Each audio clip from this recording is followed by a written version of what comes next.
Check my guy, that it looks tilted to me just a little bit. Yeah. You know, because I'll be doing that, you know, thing like on Star Trek, you know how they always do that, you know, then tilt it and everybody falls one way and falls the other way. Okay, today is about derivatives. Now, derivatives in 3 dimensions are very, very different because of what it means to be a derivative. What is a derivative? First day of derivatives in Calc 1. Now think of a graph. So the derivative at a point we usually think of as the instantaneous rate of change of y to x. In other words, it's the slope of the tangent line at that point, and that's a fairly simple notion. So xy plane, I have a curve. Now, we have to remind ourselves because some of you are going to be, or you are tutors. And the language you choose, you always want it to be the right words because you never want what you said to be potentially interpreted 2 different ways. From here to here, so maybe I'm moving on a road. I like to use cars and movement as an example. So that's time, that's distance traveled. So at a particular time, here's how far I am from home. You know, an hour later, here's how far I am from home. The slope of that line, if I said, what are the units? First of all, it would be your average what? If that's distance and that's time, so it'd be your average speed. It'd be your average speed for that period of time, okay? That is called a secant line. A line between any 2 points is called a secant line. But what if I'm right at that moment in time, I'd like to know exactly how fast I am. So in other words, right at that moment, I want to look at this speedometer and say exactly how fast am I going. Well, that would be then the slope of this line here, but this line is not connecting 2 specific points. Now, I might intersect down here somewhere. That's not the point. This is the direction I would slide if I hit the banana peel kind of thing. Well, we call that the tangent line. And the slope of that line would tell me exactly my speed, my instantaneous rate of change. When asking somebody who's below calculus what a tangent line is, does anybody know what the most common answer is? What's a tangent line? Believe it or not, the most common answer I get is not correct. They'll say a line Instantaneous. that touches, no, they just don't think calculus. I say below calculus. So you're asking an algebra student, pre-calc student, what's a tangent line? The line that touches the circle at one point? Yeah, they'll say a line that touches something in general at one point. And I'll say, really? So that means that, I guess, that would be a tangent line because I only touch at one point. You realize that's a terrible definition. And here's another reason why it's a terrible definition. Here's a sine wave. Tell me about the tangent line at this peak. How many times is it going to touch the curve? Infinitely many. No, so the number of times it touches the curve has nothing to do with anything. A tangent line can touch a curve infinitely many times. So it has nothing to do with 1. No, a tangent line, it's the instantaneous rate of change, but before calculus, what does that mean? So that's derivative, that's limits, that's complicated. But now that we've gone through calculus, we have absolute certainty what that means. That's an easy thing. But how did I get that? That involved a limit. So I want to remind you of what you already know because we need to extend that into 3D. So I'm not going to go back and reinvent how to do a derivative. The way I do it in Calc 1, I set everything up and I start with secant lines and then I shorten the delta x and eventually we see that, oh, there's a limit. But basically it's this. If y equals f of x, then dy dx, which we also call f prime of x, we know is the limit as delta x approaches 0 of f of x plus delta x minus f of x over delta x. That's called the definition of the derivative. This version is more useful than saying, you could also write it this way. This is exactly the same thing, isn't it? This gets me to here, this gets me to here, but sometimes when you look at this, you go, well, what's delta y? Well, that actually is delta y. Delta y is take the original y value and change the x by x plus delta x, and now, so by definition, the numerator is delta y. So when we did that, we derived all of our derivative formulas in Calc 1 by doing that. We did sines and cosines, and later we got the rest of our derivative formulas by using implicit differentiation on the inverses, lest you forget. So we did all of the, we started with the trigs, we did the exponentials, we certainly did the polynomials, we can even derive the chain rule to some degree. So let's start with something simple. I've got f of x is, let's say, x squared, okay? Then what's f prime of x? We'd say that's the limit as delta x goes to 0 of x plus delta x squared minus x squared over delta x, because that's verbatim what that means. So then as I expand, so if you remember, if you do it right, especially if it's something that's an algebraic function like this, if I do it right, every term that doesn't have a delta x in it generally is going to cancel, if you remember. That was one of the ways you knew you were doing it correctly. So if I expand my numerator,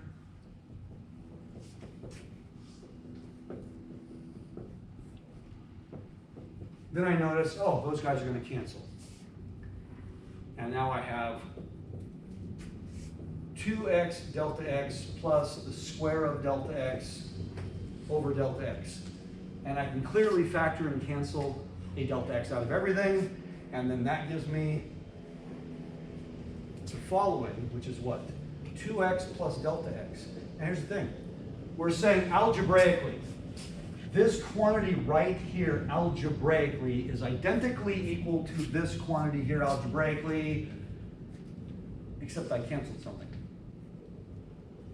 It's equal to this quantity as long as what? Delta x is not 0, because I canceled delta x. But everybody agrees that algebraically they're identical quantities. I just canceled the removable discontinuity. So for every real value of delta x, the original quantity and this quantity are absolutely equal. But now I can take the limit. As delta x gets closer to 0, this quantity is getting closer to 2x, so the limit is. You say, as this approaches 0, this is approaching the value, that's why the limit is equal. That's where it would get if it got there. Now, we know how to do that because we know there's a shortcut. But we had to get to the shortcut somehow, so we had to do this derivation. So you remember this, you go, okay, I got this. So this is basically the same kind of tool we're going to use today to do it in higher dimensions. We're going to actually go back to the limit and do the same type of algebra. So before we actually take the derivatives, I want to go over some of the notation. Because in Calc 1, notation is one of the great killers because we're learning things for the first time. And you're learning all of this calculus and all this math, but you're also learning all this symbolic language that is confusing. I always maintain in mathematics, if you wrote down even gibberish, just wrote down anything, it probably means something. You know, you might not know what it means. It might not mean what you intended it to mean, but it probably means something. So that's why I always say, make sure your language is correct, so that when you're doing a problem, a person of equal ability and education will interpret it exactly the way you want it to. Not open to interpretation kind of stuff.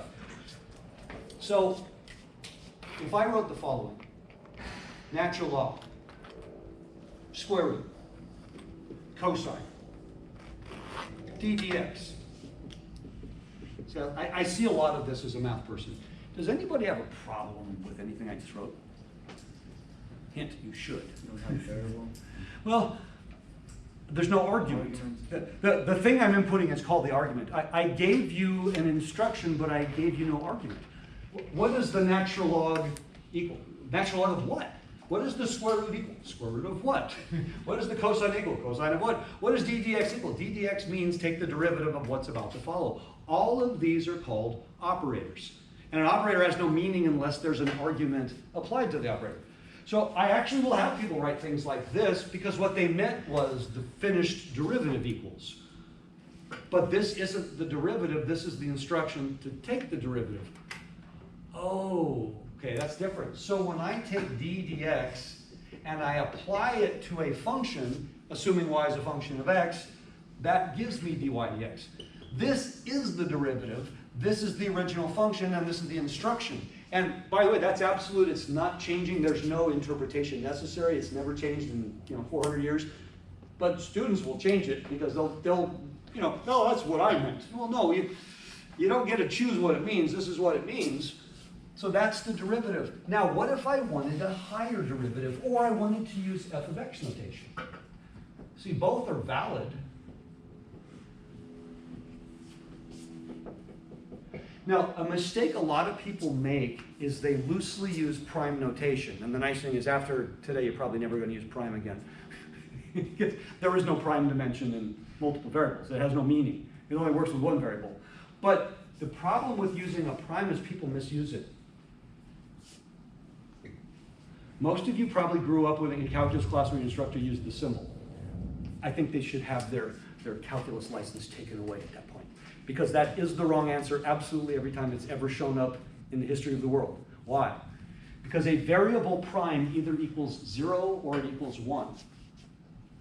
A variable prime can, if I take the derivative of x with respect to x, the answer is 1. If x is a variable and I take its derivative with respect to a different variable, the answer is 0 because there's no that variable in it. The term y prime does not mean dy dx in any context. Y prime of x means dy dx because y is either a variable or it's a function. It cannot be both. Everybody understand that? It cannot be both. It's either the independent variable or it's a function of the independent variable. Prime notation only exists on functions, not on variables. But if I put it on a variable, like x prime would be 1, if I did it with respect to x. Y prime does not equal dy dx unless y is a function of x. That's why we don't write y prime. Plus, if going back to early in Calc 1, okay, we used this example last time. I'm blowing up a balloon, and the rate of change of the radius per time might be a certain number, and the rate of change of the volume per time might be a certain number, and the rate of change of the volume of the radius. You had a dv dr and a dv dt. In fact, when you have compositions of functions, which is actually the vast majority of all calculus is compositions, that means when I say, what's the derivative of the volume, people write, well, v prime. Well, there's a v prime of r and there's a v prime of t in the same problem. There's a dy dx and a dy dt in every problem. Oh, so when I write y prime, first of all, doesn't have any meaning mathematically, but even if it did, which variable is y prime being differentiated with respect to? Because the vast majority of the time, you do have compositions of functions. Think parametric equations in Calc 2. So it's writing a prime after a variable is just bad notation because it's ambiguous if nothing else, and it's almost always multiple variables I could differentiate with respect to. Capital T, unit tangent. We have a dt dt, and we had a dt ds. Ooh, that was the one that we got curvature from. You don't just write capital T prime, do you? Because there's more than one variable I could differentiate with respect to. So we like this notation, it's nice, but what if I want a higher derivative? And the notation's important because sometimes we take higher derivatives. In Calc 3, you're never going to go past second derivative, really, for application. But in Calc 2, when you did Taylor series, do you remember doing Taylor series and you're trying to find a pattern of the coefficients? How many derivatives did you have to take? The answer is yes. You took as many derivatives as it took for you to see a pattern. And often that might be 4, 5, 6 derivatives. In differential equations, it's going to be the same kind of thing. You're sometimes going to have to take many derivatives to see a pattern of something. So how do I write multiple derivatives? So if I take the derivative of dy dx, which technically, by the way, is d dx of d dx of y, we write it d squared y dx squared. And that's such a strange notation, but it's really because I did d dx, d dx. d dx is a single symbol. Now, the first question that all Calc students do ask, or at least they should ask, why do I need to put a 2 in both places? Does that seem redundant to you? I want a second derivative. Why do I need to put a 2 in both places? I'm going to answer that shortly. But it had nothing to do with Calc 1. It has everything to do with what we're doing today. What this means is you're taking 2 derivatives, both of them with respect to x. Because today we're going to learn how to take derivatives with respect to multiple variables simultaneously.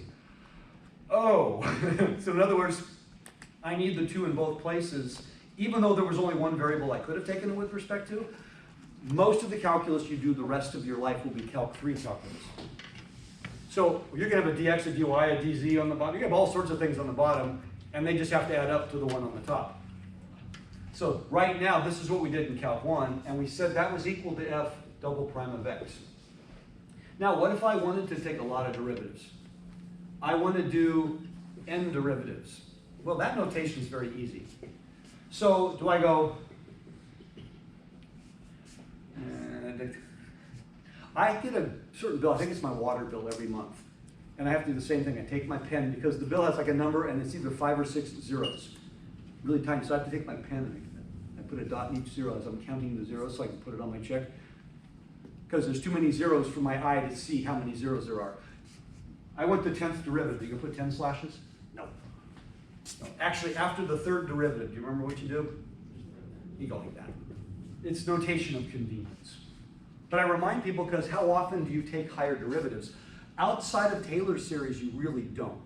And you won't need to. And in this class, you really won't need to, but that's the notation. Okay? So higher derivatives. And by the way, how do I know which one to use? That's actually easy.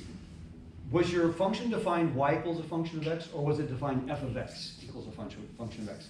If you're defined as f of x, you don't throw a dy dx in there. And if it's defined as y equals, you don't throw an f prime in there. You use whatever one you were using.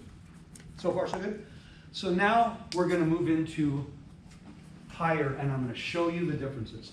So first of all, this d dx is one of the most important symbols in all of mathematics. It says take the derivative of what you're doing with respect to x, and there's two very important things here. First of all, it says that x is the only independent variable.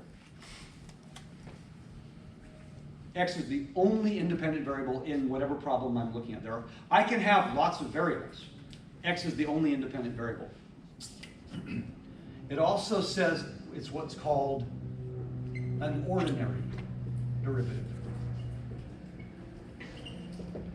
Math 255. You may know what Math 255 is? Differential equations. That's actually not the whole name of the class. The class is actually called ordinary differential equations. We just shorten it to differential equations, but then when you keep going, you realize, oh, I took a class in ordinary differential equations at Mesa College because there's another one. Oh, that is terrible. These are curvy Ds. They are Ds nonetheless. They're curvy Ds. This is called a partial derivative. And an upper division class most of you will take because you're engineers is called partial differential equations, or the horrific, terrifying name of PDE. Anybody ever heard that, the acronym PDE? Be afraid. Be very afraid. Yeah, that's going to be one of the scariest classes you've ever taken. Partial differential equations is not a happy course. Math 255, if you were good at Calc 2, you can sleepwalk your way there in 255. I say that no joke. You're not learning any new calculus, you're just doing applications of what you already know. This is called a partial derivative. A partial derivative exists when there is more than one independent variable. So, we have z equals f of xy, and I want to take the derivative. But x and y are both independent variables. So I can't say f prime, because that's ambiguous. It doesn't tell me which variable I'm taking it with respect to. So I want to do the partial with respect to x, let's say, of z, and I write it, oh my goosh. Well, same notation. Okay, same notation. I can also write it partial f with respect to x.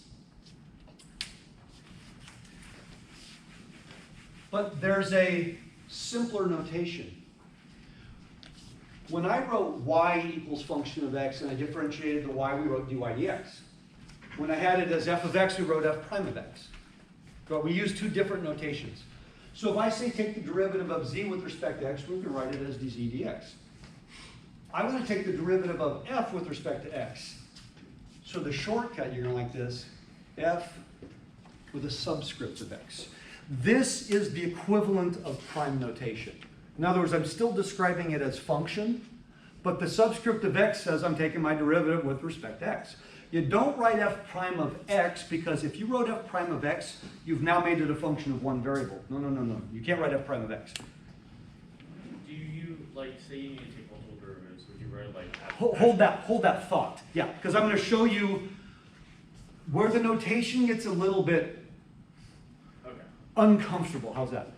Everybody here is okay with the first derivative. It's when you wrote higher derivatives that it always got a little bit wonky. You weren't sure, am I saying it correctly? You probably were, but also when you're reading it, you want to know you're interpreting it correctly. So all three of these say exactly the same thing. I like this personally because there's no ambiguity. It's pretty easy to see. Now I want to take a second derivative. So if I wanted to do again the partial with respect to x of the partial of z with respect to x, we're going to write that as that. But what if I wanted to take the partial with respect to y of the partial of z with respect to x? Ooh.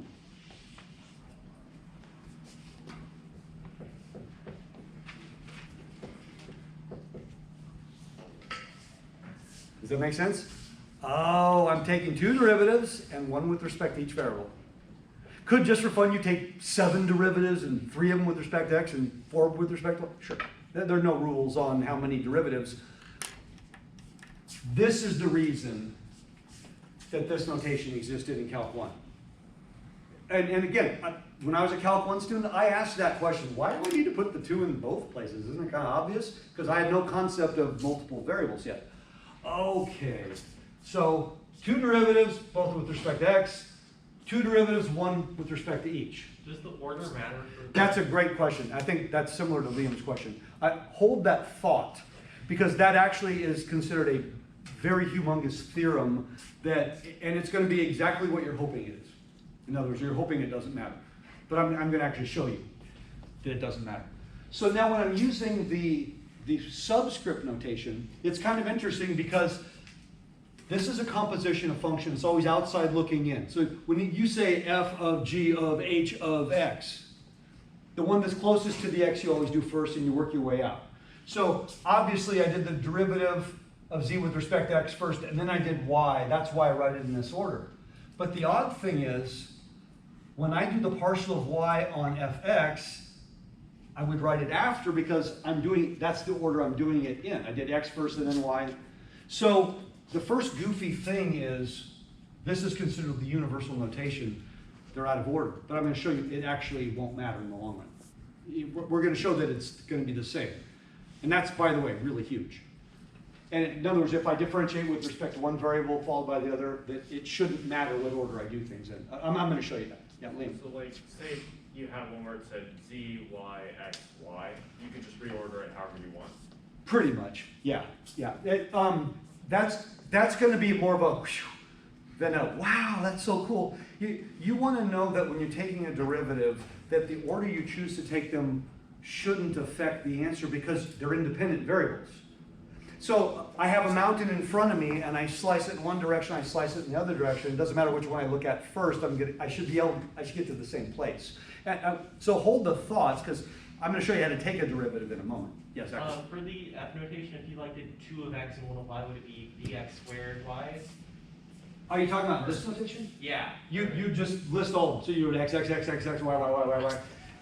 That's not going to be something that occurs often. Like I said before, you're rarely going to go past second derivative in actual application. And there's no Taylor series, unfortunately, in 3D. I wish there was. So a lot of the two-dimensional stuff you did sometimes involved higher derivatives. But the three-dimensional stuff, the second derivative is astronomically important. But I can't tell you that you're going to need to take a third derivative anytime soon.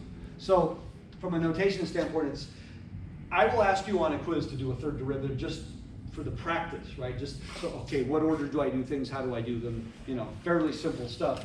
But that's just an exercise of manipulation. That's not with an end game. But the second derivative is still important. When we get to the applications, maxes and mins and things like that, first and second derivatives are going to be equally important, but nothing past that pretty much.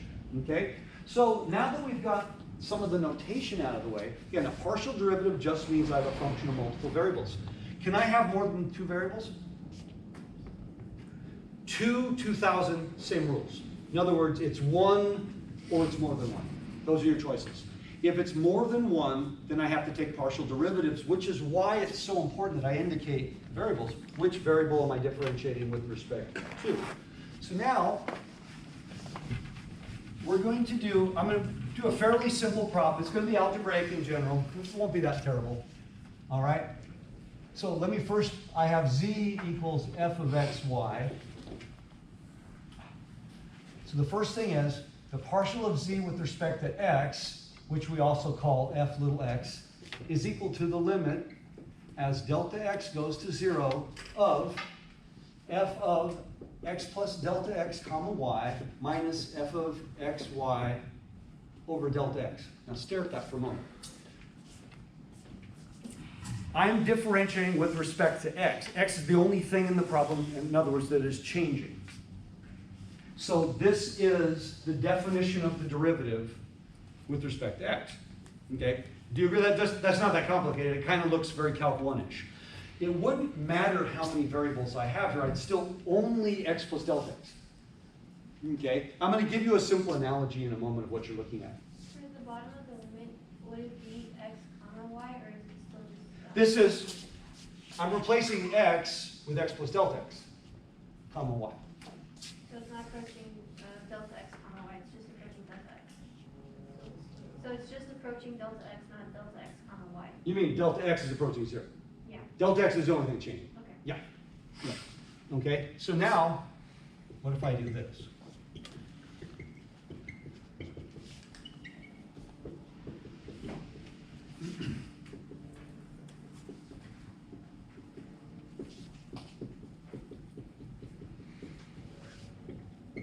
Maybe that'll help.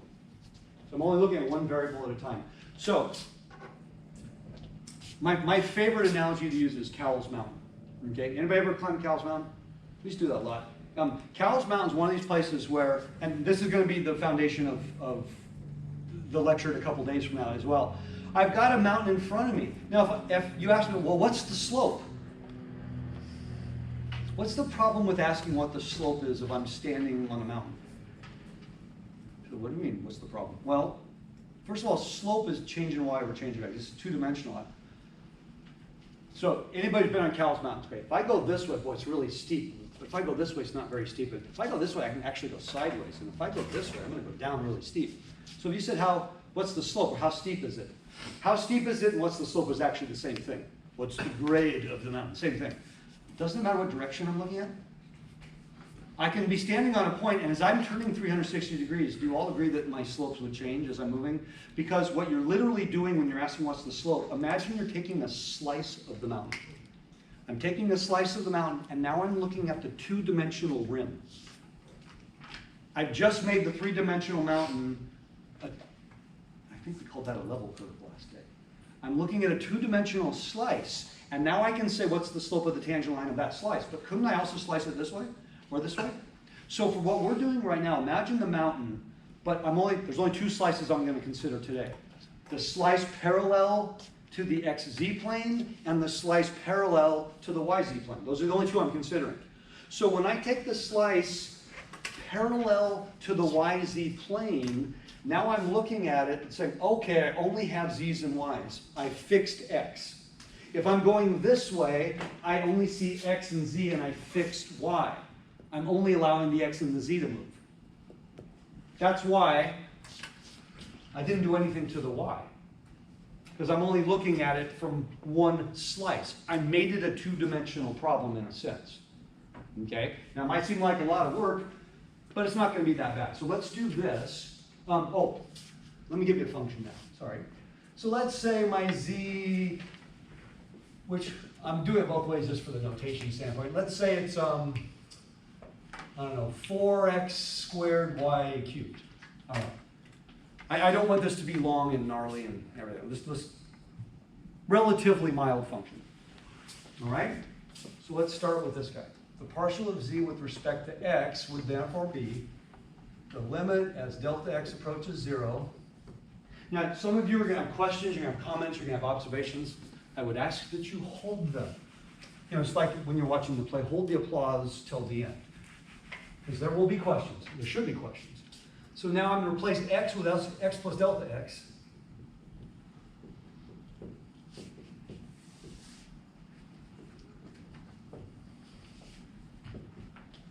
Okay? While we're at it, I'm just going to go ahead and write the second one.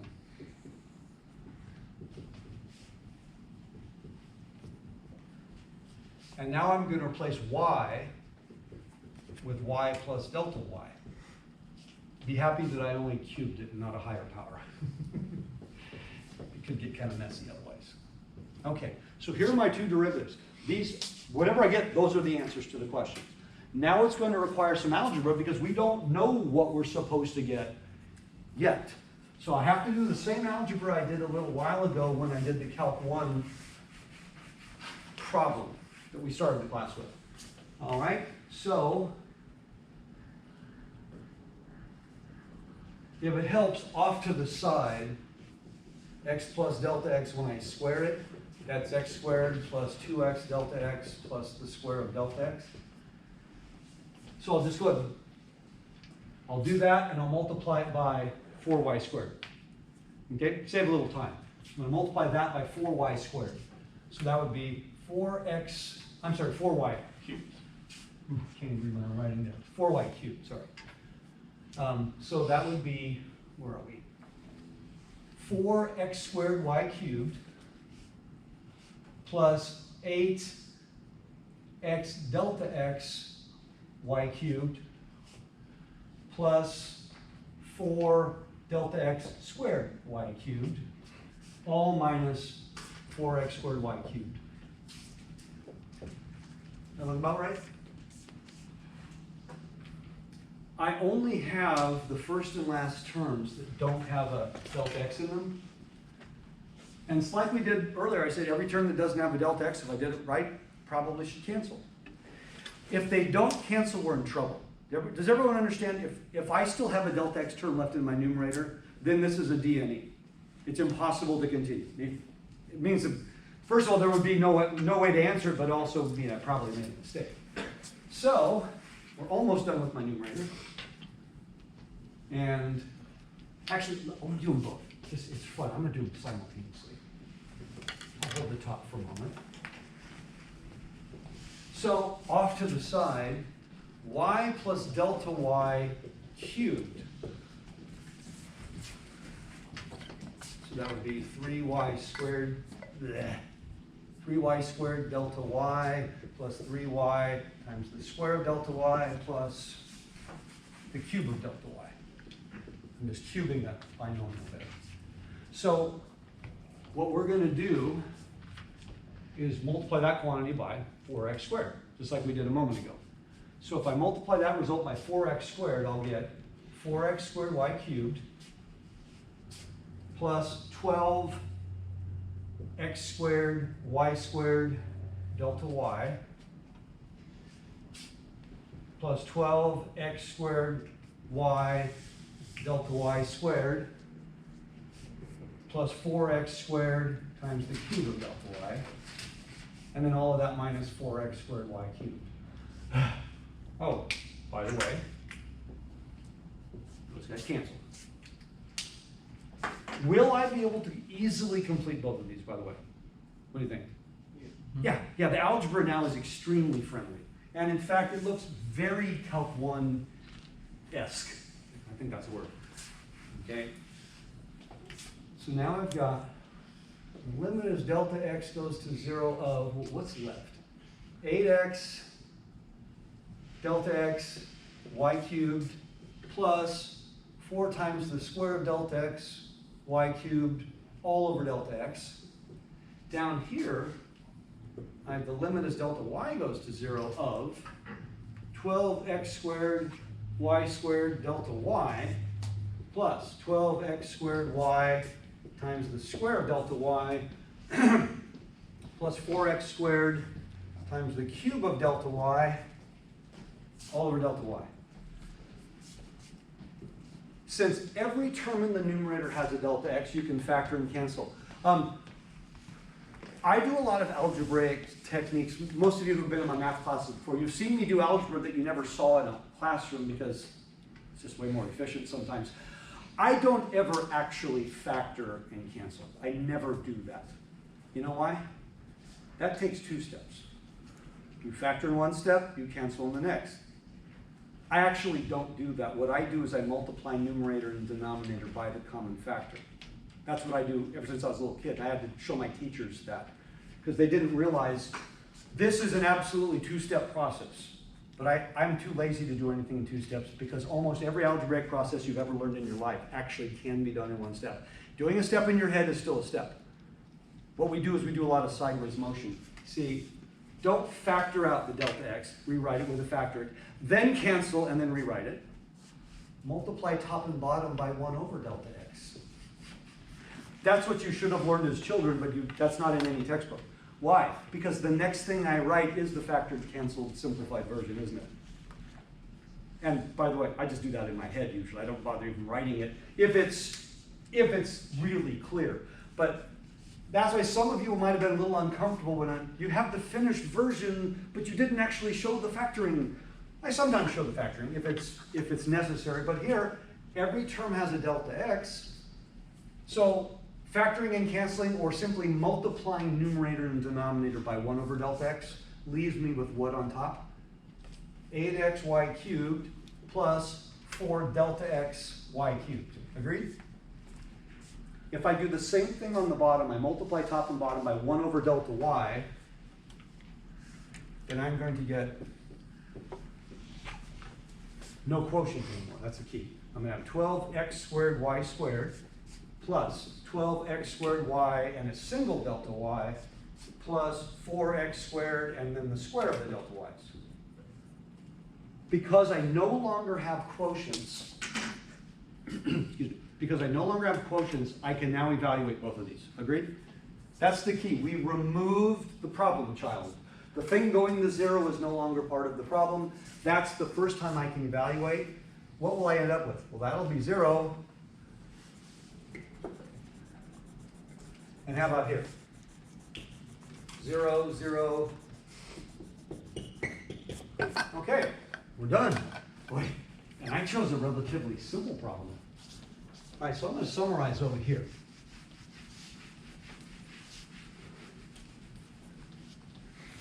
So, we started by saying that z equals 4x squared y cubed, and we have just determined that the partial of z with respect to x is 8xy cubed, and the partial of z with respect to y was 12x squared y squared. Okay, about now, your hands should be going up, right? Cow. No, actually, does anybody see anything just jumping off the page at you, Makai? I was just going to say, like, if you're taking the derivative with respect to x, why don't the y just kind of act as a constant? Perfect. By the way, I forgot to mention that's 100 miles. Those of you who've been in my class know I give out airline miles. Good answers, good work, you get airline miles. And did anybody reach 1,000 last semester? I think some of you may have, close to it. They're not redeemable and they have no cash value, but everybody feels really good when they accumulate lots of free miles. So that was exactly the right answer. When I look at this, I literally treated y as a constant and I said 8x. Then on the next one, I literally treated x as a constant and I did 3y squared. Is it really that easy? Yeah. Absolutely. All partial derivatives are actually that easy. Differentiation in 3D, 4D, 5D is not going to trouble you. Remember what I said? Slice it this way. I'm looking at the xz plane. I am holding y constant. Only x and z are allowed to vary at that point. When I do this way, remember I'm picking an x value if you think about it. I'm doing a slice. Now I'm holding x constant. I'm only looking at y, z. So another way of thinking about this is when I said the partial with respect to x of 4x squared y cubed, it is correct to look at it as y cubed times the partial with respect to x of the 4x squared by itself. I literally treated the y as if it was constant. Boy, that sure makes life a little bit easier, doesn't it? You like that idea? You go, oh my gosh, that was wonderful. So we're going to do a whole bunch of examples so we can see trends and patterns. The most common mistake we often make when we're doing partial derivatives is we're seeing a lot of products of functions of x and functions of y. You know, I have x's and y's being multiplied. And whenever you're differentiating products, what's the first thing that goes through your head? Product rule. But there was no product rule here. Because when I differentiated with respect to x, I only have one function of x. I didn't have a product of functions of x. Is there product rule involved? Sure, sure. What if I had 4x squared times sine x? Okay, now I'd have a product rule for the x's, because I have to differentiate a product of x's. But when you have a product of different variables, there's no product rule, because you're only doing the one variable at a time. Question? Yeah, so I'm just trying to understand, like if I had a point on a sphere, is this kind of like taking the tangent line of that point on a sphere? Or like, Not it's not the same in 2 dimensions? Not exactly. Well, I'm sure we'd actually think of a tangent plane, but Okay. hold the thought. What it really has to do with, we're first of all figuring out, I have a function of two variables. When I do a slice, I've now made it a two-dimensional problem. And the concept of a derivative in 2 dimensions, we're pretty good at, right? We understand that. But the only way I can make it a two-dimensional problem is to literally hold one of the variables fixed. So rather than think of a sphere, because that's not technically a function in 3D, think of maybe like our paraboloid. I've got a paraboloid, and I want to take a slice parallel to one of the xy, excuse me, the xy or the yz plane. Now I'm looking at just a parabola, aren't I? Oh, and differentiating the parabola would be real easy. So, with that in mind,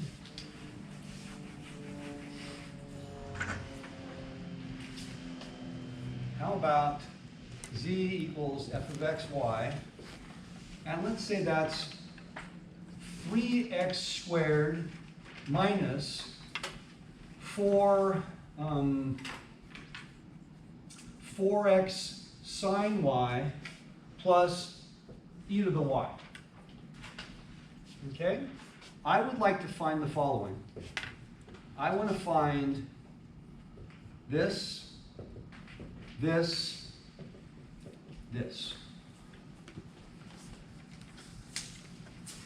These are called the second order partials. The last one is called the second order cross partial because I'm doing it across 2 different variables. This is just language you're going to get used to. So fxx means I'm going to take 2 derivatives with respect to x. Fyy means 2 with respect to y, and then fxy means 1x, 1y. Nina. I had a question about the previous thing. Oh, sure. If you were like 4 dimensions, If we have more variables, yes, same rules. you would just like count 2 of them as a constant? No, you still only are moving one at a time.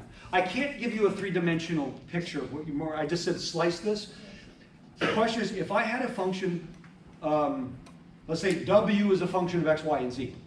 Now I want the partial with respect to x, then I'm holding the other 2 variables constant. So if you could have a function of 10 variables, but you're only differentiating one at a time, does that make life a little bit easier?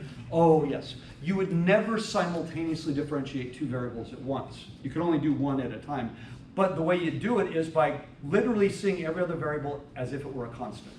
Okay? So let's do this. This is not hard, but there's a little bit of bookkeeping involved. And what you're going to find is most of you, this is no joke, most of you are going to feel like an expert at this probably by the end of today. This is one of the areas that people generally get it really, really soon. You got to practice a few problems, but once you kind of figure out what's going on, you go, oh my God, I'm just taking derivatives. I already know how to take derivatives. So the partial with respect to, by the way, I can't do any of these until I do what? Take the first derivatives. That's not a trick question. Oh, I got to take the first derivatives first. So we start with what's fx and what's fy. That means take the partial with respect to x. But the notation makes it real simple. So when I take the derivative of this with respect to x, what am I going to get? 6x minus 4 sine. treat the sign as if it were constant. Plus 8. That just is 0?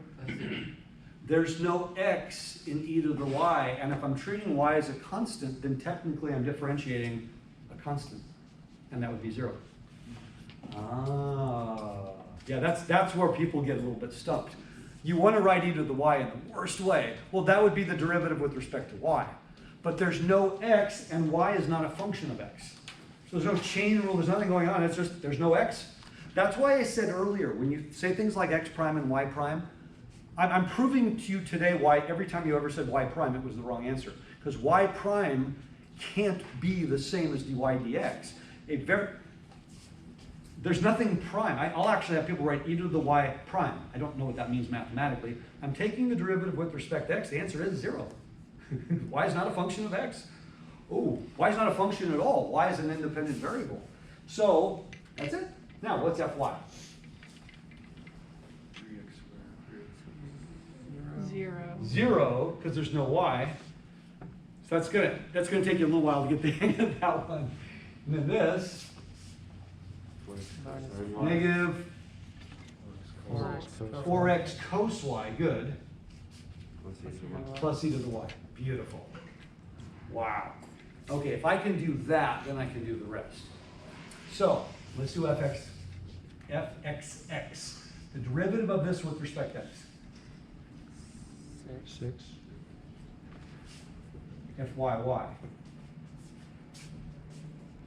4x sine 4x sine y plus e to the y. 4x sine y plus e to the y. Beautiful.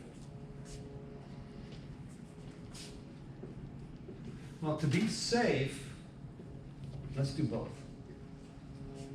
Now this one says I've already got fx, so now I'm taking the derivative with respect to y. So I want the derivative with respect to y of this. What would you get? Negative 4 cos y. Okay, good. This says I have the derivative with respect to y. Now I'm going to take the derivative with respect to x of this. And what are you going to get? Negative 4 cos y. Oh my goosh. Let's see. Coincidence? Hardly. They're always going to be the same. Now, this is one of the funniest theorems. When I was a student, I would ask this question. I said, are they always the same? And the instructor says, well, there are rules and conditions. And the rules and conditions are this. Okay, think Calc 1 for a moment. What does it mean to be differentiable? That means that you can take a derivative of that thing, so it means it has to be continuous. For example, the endpoint of a function isn't continuous because you can't drive through it, therefore you're not differentiable at the endpoint of a function. So when are you differentiable? Only when there's an open interval around the value. Same thing with, that's why continuity and differentiability are never closed intervals, they're always open intervals. That means you have to have values on both sides. Think Calc 1. Okay, so if I have a curve, and as long as there's no weirdness and discontinuities, I'm probably differentiable because wherever the point is, if I can put, anything on either side, if I can come up with an interval, right, it's defined out and everything's cool, doesn't matter if there are discontinuities elsewhere. But there has to be an open interval where it's differentiable. So the rule is in 3D is now it's not an interval, it's an open circle. If you remember in Calc 1, we always called it, and even in Calc 2, remember we'd say the radius, it was on the number line, but we always said radius. Remember that? The radius of convergence in a Taylor series? We used radius, but we were on a number line. Why? Because then when we go into 2 dimensions, that radius becomes a circle, and when we go into 3, that radius becomes a sphere. Oh, on a number line, the radius would just mean I have an interval. So now I have a xy plane that I'm drawing from. So now it really would be a circle around the point. These are equal as long as you are differentiable in an open circle around the point. And they wouldn't be if you're not. And I remember asking my instructor, and I asked the same question when I was in grad school. Okay, in theory you're saying it's only true if it's differentiable in an open circle. I go, can you give me an example that fails? This is the best part. Apparently no human being has ever come up with a scenario that fails. It only fails in theory. There is actually no function that exists where these are ever going to be different. It's actually mathematically impossible to come up with something that fails. But in theory, if I'm not differentiable at every point in that open, does that sound kind of funny? So in other words, they say, well, fxy is usually the same as fyx, but there are conditions that have to be met, but it's impossible to come up with a situation where those conditions aren't met, so they're equal. Cross partials are equal. The order you take them does not matter. So when you're doing this problem and I asked you for f, x, y, you didn't have to do both. Therefore, why should you always do both? Check. If you did them both and they weren't the same, you know you made an error along the way. If you did them both and they're the same, extremely unlikely you have an error. Because you went this way to get to the answer, and then you went completely independently this way. To get the same wrong answer, you have to realize how difficult that would be. To get the same wrong answer by taking two different routes. That's why most people will do both. Only state one of them, but most people will do both, including myself. Just make sure I didn't mess something up. And how can I possibly mess something up? Because I'm taking the derivative of the trig function in this one, and I'm not taking the derivative of the trig function in this one. Therefore, what's the sort of error that might happen? An SIGN error? Oh, why did I make a sign error? I mean, plus or minus, not sign function. Oh, because when I took the derivative with respect to y, I took the derivative of the sign function, and sometimes we mess up the plus or minus. But then when I did this one, I only took the derivative of the 4x. I kept the rest of it. I'm not going to mess up the plus or minus. So would it have been possible for me to add opposite signs here if I was a little bit sloppy? Yeah, and then I know I made a mistake. And that's a good reason why you would want to do both ways. Just, again, to ensure that you didn't make a mistake. I don't ever need you to do both. All right? So let's do another problem.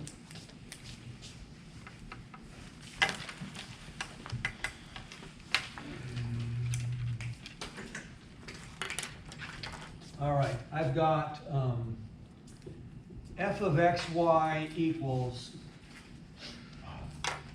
how about the natural log of the inverse tangent of x cubed minus e to the x over cos x plus e to the xy, and I want you to find fxy.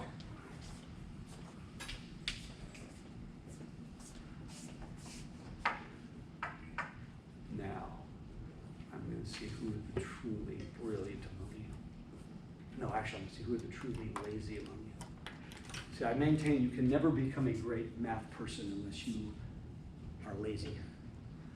Lazy doesn't mean procrastinating. If anything gets you fired, is bad. Lazy people always look for shortcuts, efficiency. In other words, I am the laziest person. I say this with pride. You know, I got the shirt with the L on, it's the other L, not this L. But I'm the laziest person you have ever met. And if you actually watch me during the day, you probably come to a different conclusion. And I say it somewhat jokingly, I'll be at the computer while I got the hockey game on, while I'm working out in my gym, which is better than any gym you guys will. I have a great gym at home. It's unbelievable. It took me years and years to build it up. While I'm making a 5-course dinner, while I'm doing laundry upstairs, and I'm doing all of them simultaneously. This is a normal day for me. People are like, how can you do that? Well, first of all, my middle name, well, one of my middle names is Danger, but the other one is multitask. But I'm so lazy, you see, when we're eating dinner, I start soaking the dishes while we're still eating. Why? Because I'm probably going to have to clean up later, and it's going to take way longer if I let the dishes sit. I'm so lazy that I am slicing the time it's going to take me to do things by doing things proactively. So I will spend significantly less time doing things than other people because of the order I will choose to do them. I'm lazy. My free time is extremely valuable, so I multitask to create more free time. In a mathematical sense, laziness translates to efficiency. The answer is what the answer is. Your job is to find the answer with the least amount of pain and suffering. So does anybody see, boy, the derivative with respect to x is going to be just nasty. So why don't I do y first? Why would I do y first? Because this doesn't have any y's in it. Therefore, if I do this first, what's the answer? X times e. E to the xy times, I'm differentiating with respect to y, therefore x is a constant. If I said e to the 3y, wouldn't you tell me the answer is e to the y times 3? So this is e to the y times x. That's weird. X is the coefficient of y in that case. Now I want the derivative with respect to x. That's e to the xy times x. I now have to use product rule because I do have two functions of x here. So first times derivative of second plus the second times the derivative of the first. What's the derivative of the first with respect to x now? It's going to be e to the xy times y. Now, I would probably rearrange it to some degree. Does everyone follow?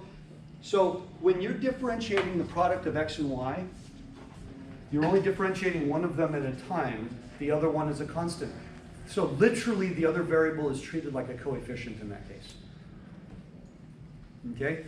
So this is, oh, I said, sorry, that should be xy, sorry. And that's my answer. I can factor, I can manipulate it, that's not the thing. So when you looked at this, because we know the cross partials, we now know this forevermore, the cross partials are equal. fxy, fyx. I'm going to get the same answer regardless. So you spend, the next hour trying to differentiate that first thing. You've got this big, hideous, long, massive function of x. And then your next step is to differentiate it with respect to y, in which case it is 0. That's why you should have chosen y first. Since the answer is the same no matter what order, you have license to choose the order that you think will be easier. In other words, always choose the path of least resistance. Everybody cool with that? You like that problem? I am not above asking questions where the answer is really, really easy or downright impossible depending on the book. Here's one of my favorite questions I used to ask in Calc 1. I put this one on the test many times.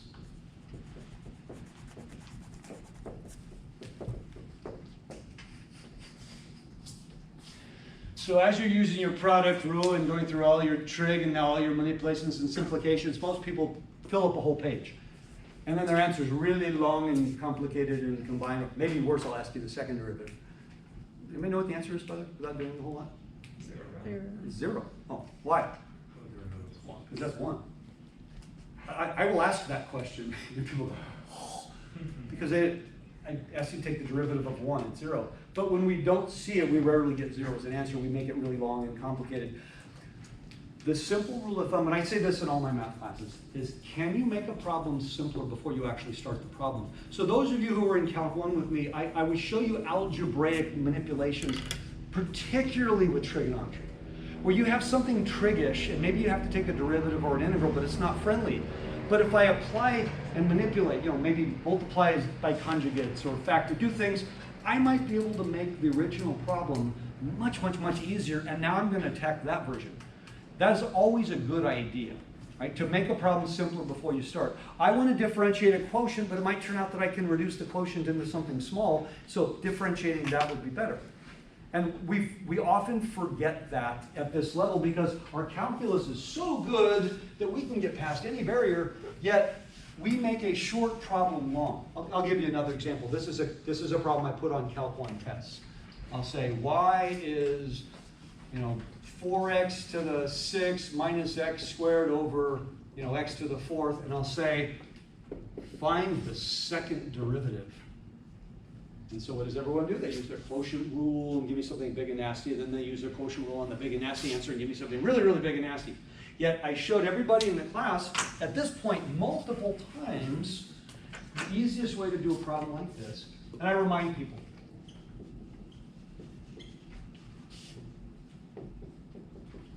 true or false? It's always true. Meaning, it doesn't even matter what the statement is. You should always do this first, no matter what the question was to begin with. Always. So, most of you have seen me do this before. I've been doing this forever, and I had students years ago, they would call this the butterfly technique. It took me a while to figure out what they were meant. Pull them apart. When I pull them apart, what do I get? 4x squared minus x to the negative 2. What's dy dx? 8x plus 2x to the negative 3. What's the second derivative? 8 minus 6x to the negative 4, and since that's what I want, that's probably my final answer. I would hope that every calc student does this whole problem from beginning to end in 30 seconds or less. What ends up happening? 15, 20 minutes. And do we ever get the right answer? No. I've never seen anybody actually do this the long way and get the right answer. They fill up a page, errors all over the place because we made a small problem huge. When we didn't see the obvious, which was make the problem simpler, since this is equal to this, I'd rather differentiate this. But a lot of times we don't see that, we don't do that. So in a calculus sense, now that you have multiple variables, if I don't recognize when I can take a shortcut, I may miss something badly. All right, let me ask you another one. Z equals fxy, and that's the natural log of 4x cubed y squared. And I want you to find fxx, fyy, fxy, like we did before. Again, I'm rarely going to ask you to go past second derivative, not because you can't do it, but there's really not any application. If you can do second derivative, I'll give you the benefit of the doubt you could have done 20th derivative. I want to find each of these. All right, take a moment, and what I'd like you to do is take a moment and just give me a wave when you have it. Okay? But everyone try this based on what you now know. Use any means possible.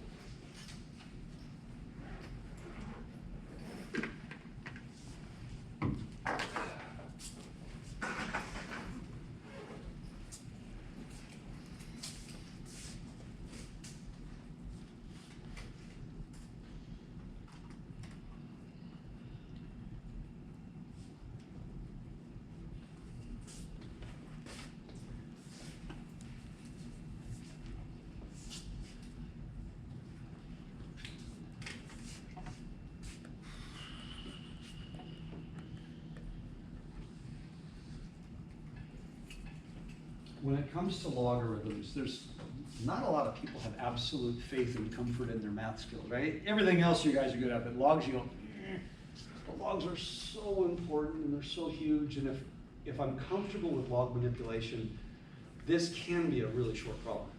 But if I'm not, this can be a very long problem.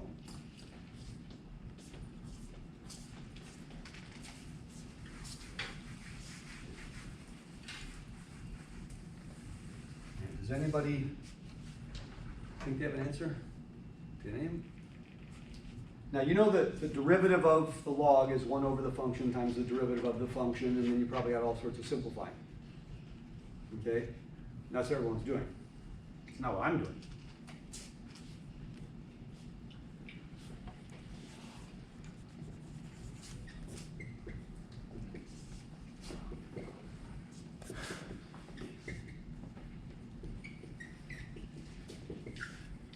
How about if we use log properties first?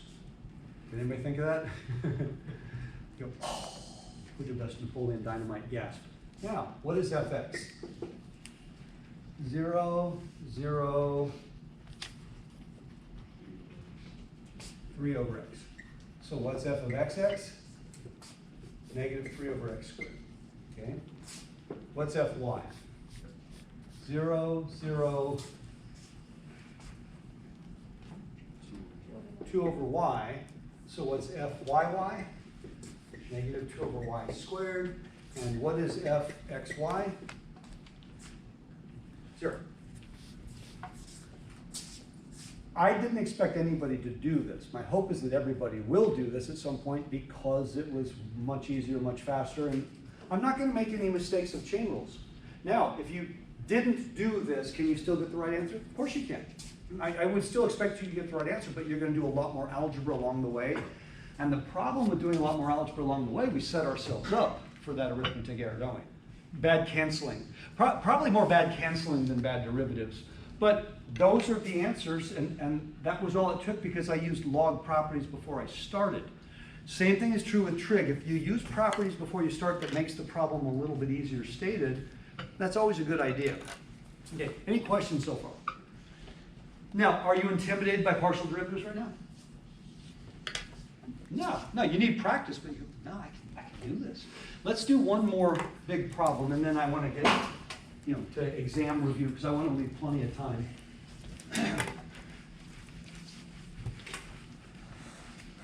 Again, I would like you guys to try these on your own. I'll confirm. So once again, let's say f of xy is 3x squared e to the y minus, excuse me, 4 cos x times y cubed plus 6x to the 4th minus the sine of y. And if you notice, we've mostly used polynomials, sines and cosines, exponentials. And we're practicing over and over again. The question will not be, so on the test, of course, I'm going to give you mostly inverse hyperbolic secants, and, things like that, because that's what we've been practicing. No, I'm going to give you stuff we've been practicing. Not obscure, but mainstream. So let's do like before. Let's find. I'm asking the same questions each time for a reason. Because as we go through the course, these are the things that you're going to be doing more than anything else when you do derivatives. You're almost all problems that are application will always be find these three things. Well, might as well do it today, right? I'm introducing it today. These are the things. So before I find these, obviously I need to find the first order partials. And again, it's also language. The first order partial would be fx and fy. The second order, there are three of them. fxx and fyy, the term we use is they are second order partials. This is the second order cross partial. We reserve a different name for that guy. Okay? And all three of them are important at the same time. There's no situation where you would only find one or two of the three. You would always find them all as a package deal. So everyone, let's try that on your own for a minute. See if we can get it. There will be popsicles and ice cream for those who are successful. Because you have to buy it, but I'm giving you permission for.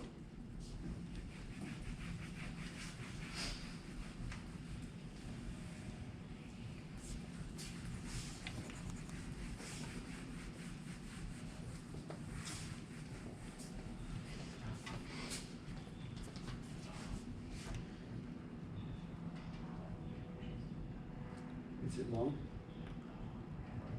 Okay. Well, That's the answer is yes, but you're gonna have to wait to see. Totally. Yeah.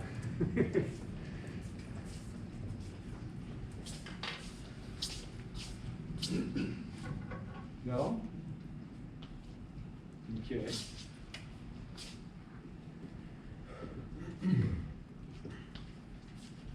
Anybody want to throw out a fx for me?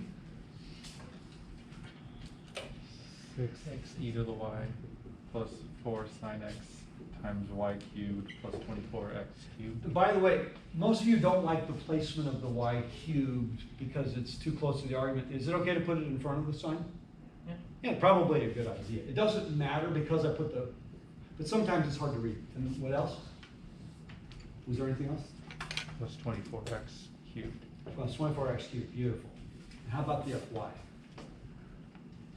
3x squared e to the y minus 12y squared cosine x minus cosine y.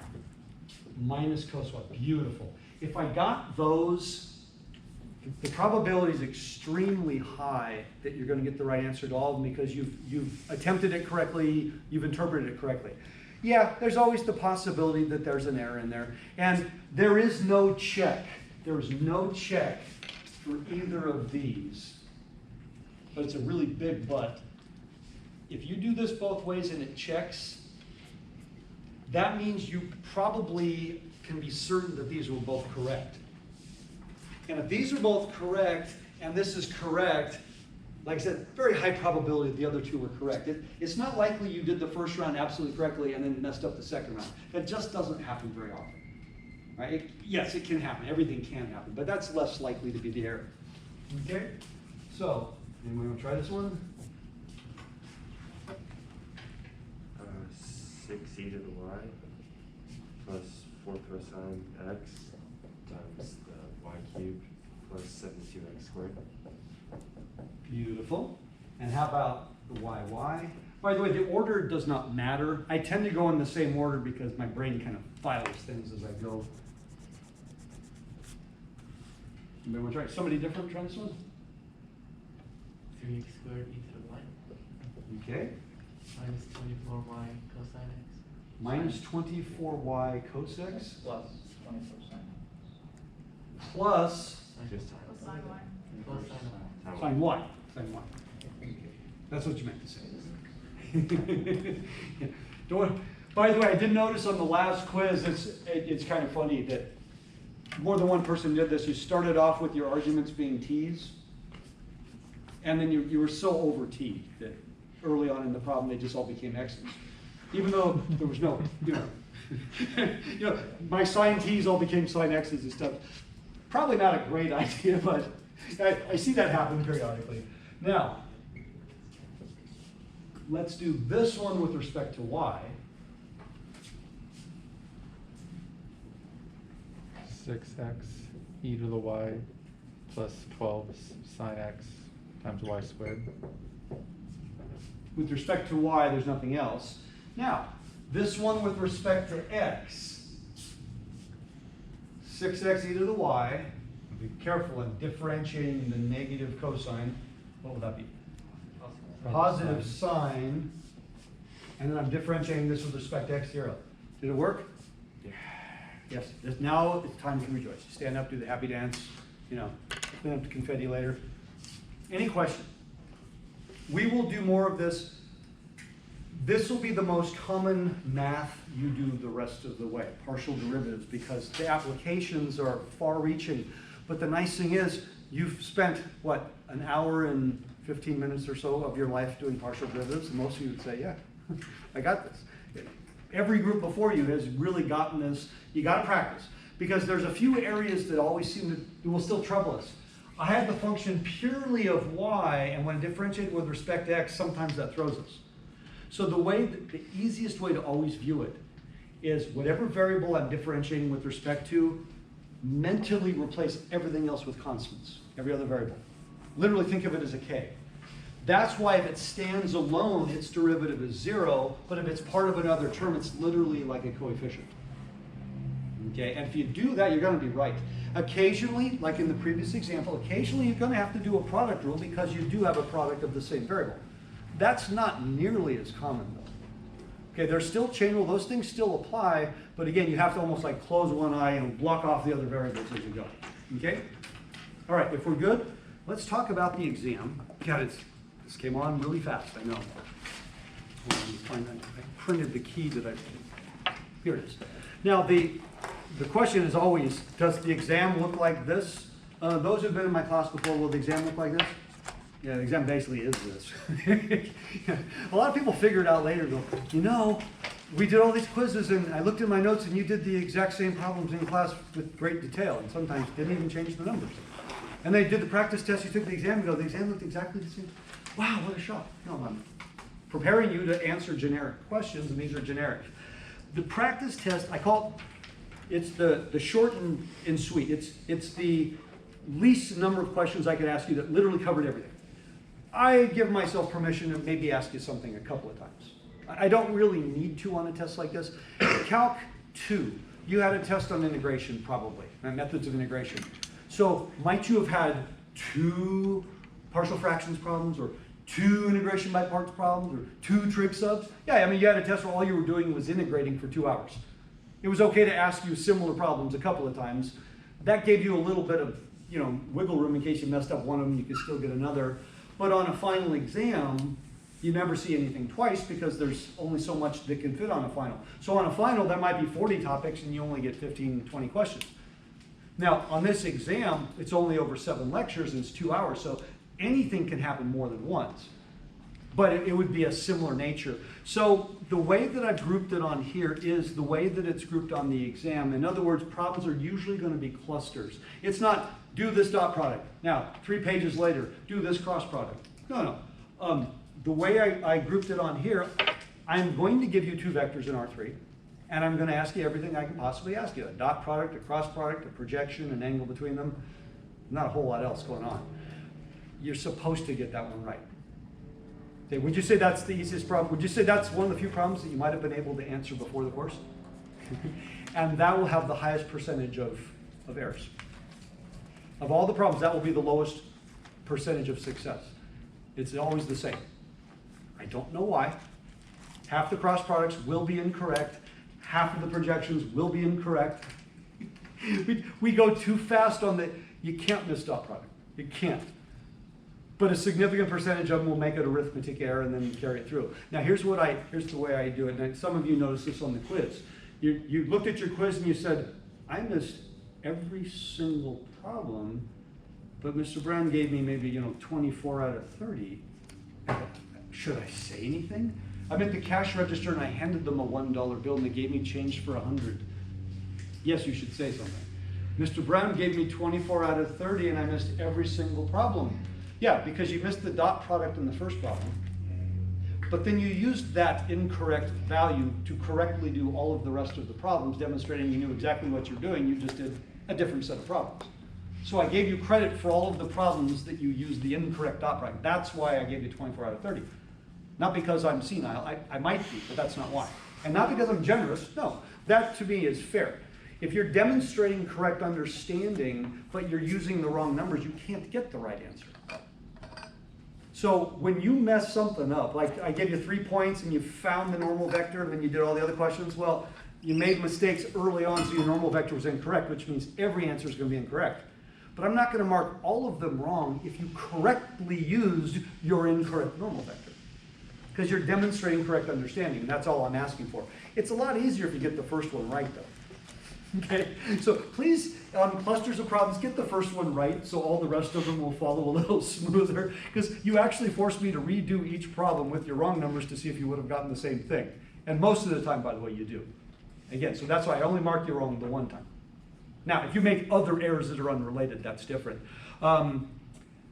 Those are all fair game questions. I do want to remind people, cross product, please check it by doing a dot. That's just an easy one to do. And on the angle, a lot of times we're careless on the angle. On this problem here, I gave you a negative dot product, but a lot of times when people are computing the angle, they put the positive value in there. Okay? Or they use the cross product and they use inverse sine, you're going to get the wrong answer. No, use inverse cosine. Remember, a second quadrant angle, if you use inverse sine, will come out as its supplement in the first quadrant. It's the wrong answer. So I want you to get that one right. And lastly, on that one, make sure you're in the right mode. More than one person got the radian and degree mode messed up. So they gave me a radian answer and put degrees, or gave me a degree answer and put radians. So just make sure you're in the right mode. I think it's better to be in the degree mode, because then your answer, if you said 129.8 degrees, can you conceptualize that? But if you gave me a radian answer, that, it's some decimal value that doesn't compute in your brain exactly what's going on. So I think a degree answer here is just more useful. Okay, question? Yeah, I wanted to ask, could you go over the 1 sheet versus 2 sheets for the naming? Yes. And by the way, a lot of you were very cautious and you were hedging your bets. So on these surfaces, every single thing was of 1 sheet. I have a sphere of 1 sheet. The 1 sheet, 2 sheet only applies to hyperboloids, by the way. But I got a lot of answers at every single thing. I'm just being really safe. I'll just call everything 1 sheet. It's only the hyperboloid, because spherical, vertical, or slash cylinder, circular, doesn't matter. The hyperboloid can be the bale of hay, girdle, or it can be the snapped 2 pieces. But it's only the hyperboloid. That's the only one that, and again, if it's circular slash elliptical, that's the only shape that would be 1 versus 2. Everything else is 1. Everything else is 1 piece. Okay? So when you found your circular parabola, my bullet shape, you don't have to say of 1 sheet because it is only 1 piece. There's no version that has 2 pieces. It's only that hyperboloid that there is a version that has 2 sheets. Now, how do you remember? This is what we went over this in class. If your cross sections are elliptical or circular, those are the only thing. I'm going to give you a super simple. I don't even want this to be something you have to think about.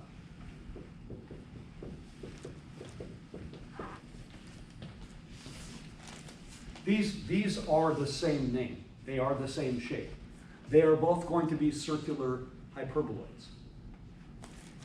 Okay? But one of them's going to be 1 sheet, and one of them's going to be 2. Don't memorize by pluses and minuses. That's just silly, because What if that was a negative on the other side?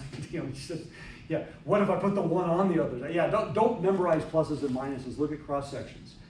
And namely, when I do this one here, and I want to make sure everybody has this because most of you did this very well. Most of you did this very well.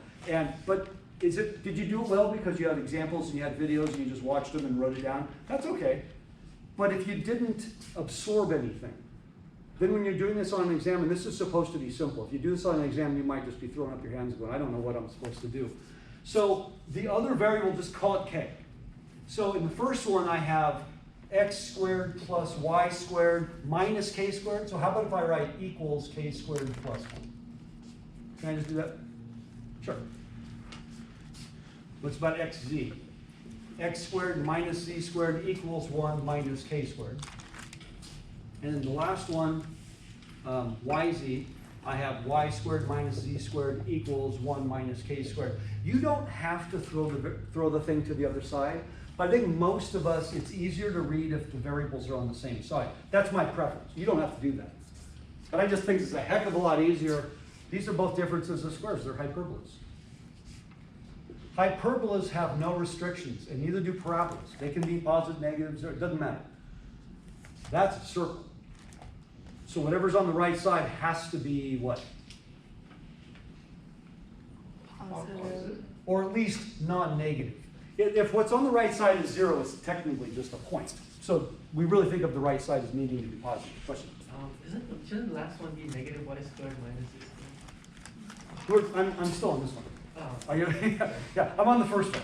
Oh, yeah, you're right, but I'm on this one still. So everybody see that these are the cross sections. K squared plus 1 is always positive, agreed? That means there are no restrictions. And when there's no restrictions, there's nothing weird going on, you don't have to do anything else. So the answer to this is a circular hyperboloid of one sheet. Nothing weird's going on, okay? So now the second one, let's do the exact same thing.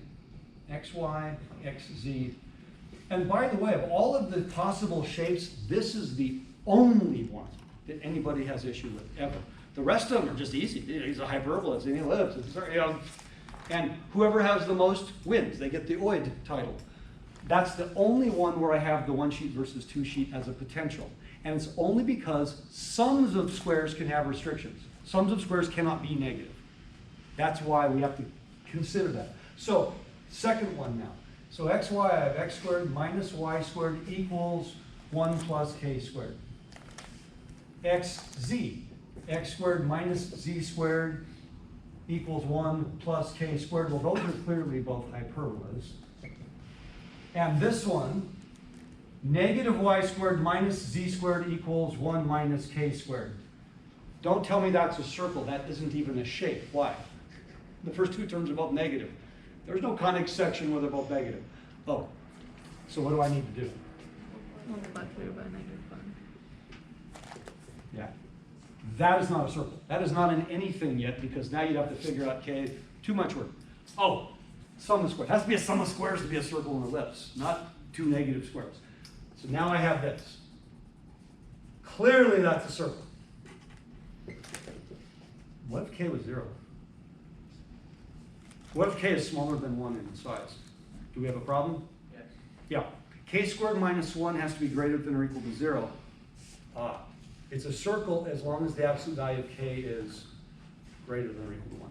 I now have a restriction. K squared minus 1 is not always positive, but I need it to be always positive. So what did I just do? I just put a break in the graph. There's a gap. I have to go in the x direction. I have to go at least 1 unit in each direction before the shape starts. So that's where I have the 2 cups. Does that make sense? Because that cannot be negative. That's why writing in this form is utterly useless. And for those people who, I actually have people who still are replacing a variable with 0. Don't ever do that. If you replace a variable with 0, you have this, which means only imaginary coordinates, which means there isn't any part of the graph that makes any sense. No, can't replace a variable with 0. That won't work. Right? That no work. So what is the answer to this one? It's exactly the same as this one, except 2 sheets. That's it. There's no other problem then that will have issues because none of the other ones have a separate piece. Okay? Now, if you're not sure, it doesn't hurt if you're like, God, I don't know, 1 or 2 sheets, I'm going to just go ahead and write up 1 sheet. It's not going to be wrong, it's just not necessary. But on the circular or elliptical hyperboloid, what's the difference between circular and elliptical? These have the same coefficients, they're a circle. These have the same coefficients, they're a circle. If those coefficients on the sum of squares were different, then it'd be an ellipse. That's not really a big deal. That's supposed to be simple. Now, I want to remind you, I actually have, and not, people who did this didn't do it on every problem, so I'm thinking it's just bad proofreading.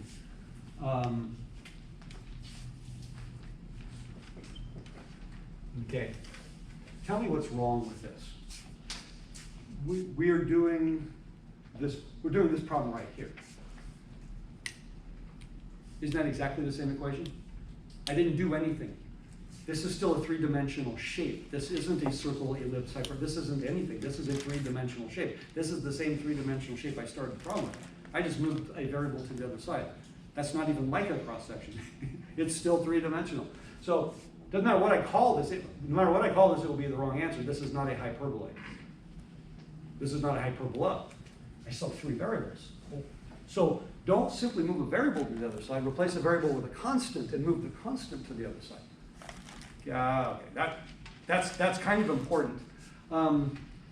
That's a minor thing. I did, and the folks who did that error, I noticed didn't do it on every problem. So I think that's just a proofreading error.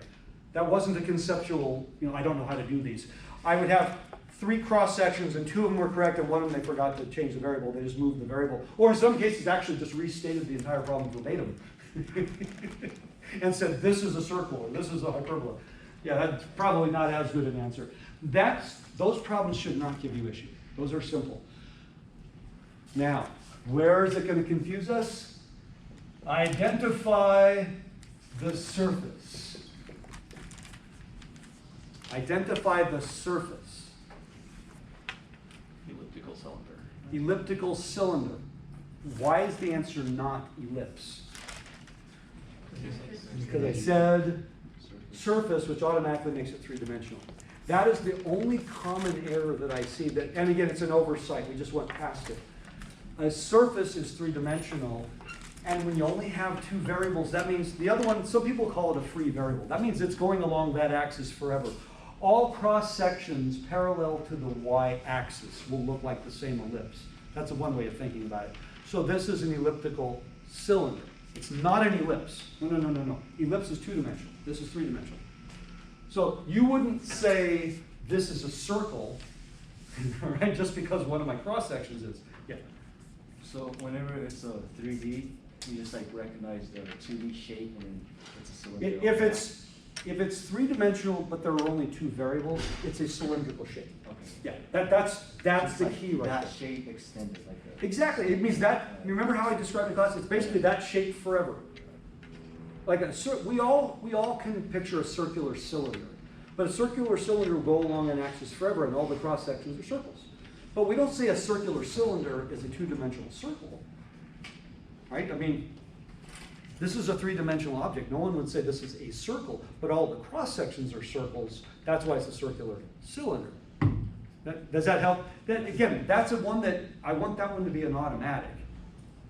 For the exam, we have to specify that it's along the y-axis?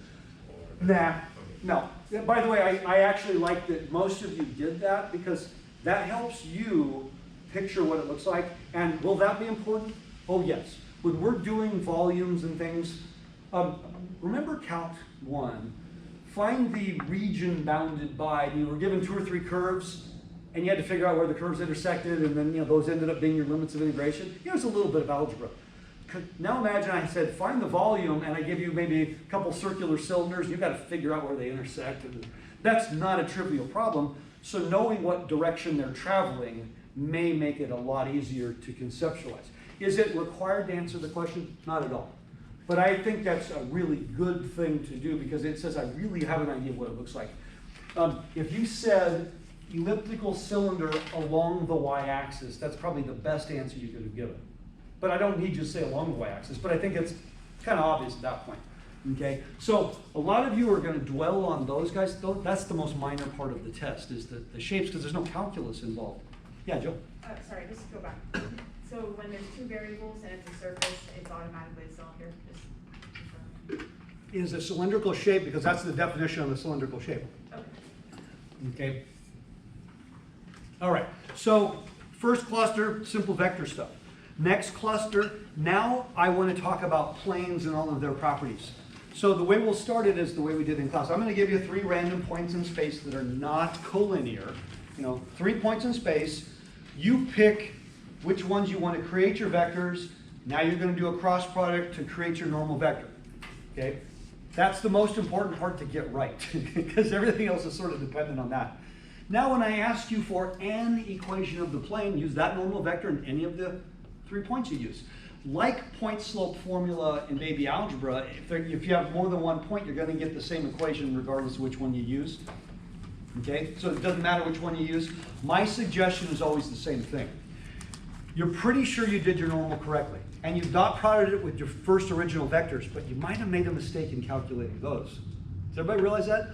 Oh, when I did PQ, I might have subtracted badly. Oh my gosh. So my n might not be the right n. Now I found the equation of my plane, it might not be the right plane. How would I ever know? Because all 3 points have to be on that plane. Oh, so whatever point I use to find my equation of the plane, use either of the other 2 to check.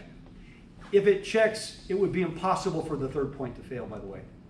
And if it doesn't check, then it would be impossible for the 3rd point to check. It means I have the wrong plane. Always check it with a different point than you use to get the equation. So, in problem number, in problem number 6, I used the point -1, 0, 2 to find the equation. So when I check it, I'll either use P or Q to check it. And I did, and they checked, so I know I did it right. When finding the distance from a point to a plane, right, we have a very, very simple formula, but there's 2 pieces to the formula that I notice people often forget. The most obvious one is the absolute value, and so I have a distance that's negative. That probably isn't a good idea. But the other one is people are going ax naught plus by naught plus cz naught and forgetting the d. Ooh, yeah, that plus d is really important. Otherwise, I'm going to get the wrong numerator. So when you're writing down that formula, make sure you have the right one. I'll talk about formulas in a moment.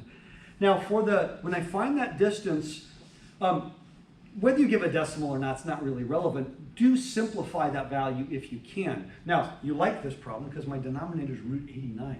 Why do I like that? Because 89 is prime, therefore there is no reduction. Doesn't matter how hard I work, I can't reduce it. But what if my denominator was, root 2? Or in other words, if it was a small even root, I probably could reduce it. Okay, in which case I would want to. Because if I can write the final answer not as a quotient, I'd rather. Let me give you an example. Let's suppose the final answer actually was this. Let's say this was the correct final answer. Is this the best answer I can give? Well, if I do this, then I will get this, which is this. And this is infinitely superior because it's no longer a quotient. In other words, that is the answer. Oh, that can be simplified.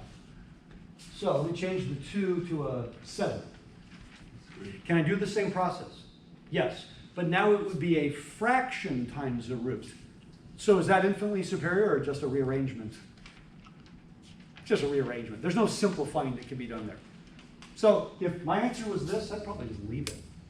There's really no benefit. You can keep going, but you wouldn't need to because nothing's going to cancel. So I want to make sure everybody understands. If you can reduce it, reduce it. Okay? Did someone have a question on this cluster? Now, the other one that gives us issues sometimes is when I ask the distance from a point to a line, a lot of times people aren't using the right point. I said through the line through PQ, which means I need to find vector PQ, and that's its magnitude is my denominator. But here's the beautiful thing. I don't actually use the R at all, because we already know the magnitude of the cross product is going to be the numerator, regardless of which of the 3 points I use.